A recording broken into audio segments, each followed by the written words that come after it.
I think when we speak about autonomous systems or autonomous intelligence, we have to talk about the risk of those, especially in such high-stakes environments like enterprise legal, and especially when you're outsourcing like critical work to agents like commercial contracting. What's our viewpoint of human supervision, human in the loop? How much autonomy do these agents really have in our current deployments?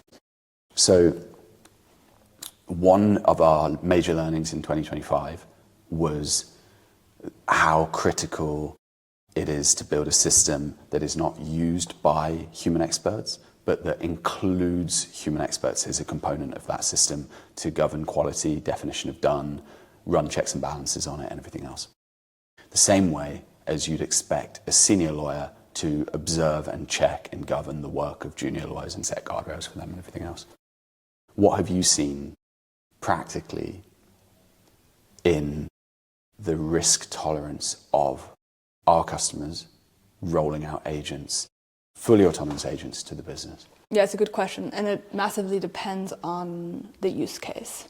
So I would say because the use cases perform to different degrees of accuracy currently. So for example, a drafting use case, and what I mean by drafting would be, let's say, a bank drafts a facility agreement 200 times a month based on a term sheet, and they do this by filling out a 50-page document template, making a couple of decisions, etc. So that use case, the accuracy on that, when an agent performs that, is much higher, I wouldn't say much higher, but it's higher than, let's say, a third-party review use case of a complex MSA. So with the first use case, you probably have pretty much close to 100% accuracy. With the latter, we're looking at 97, 98%. So it's still pretty accurate on our benchmarks, but those 2 to 3% do matter when it comes to legal.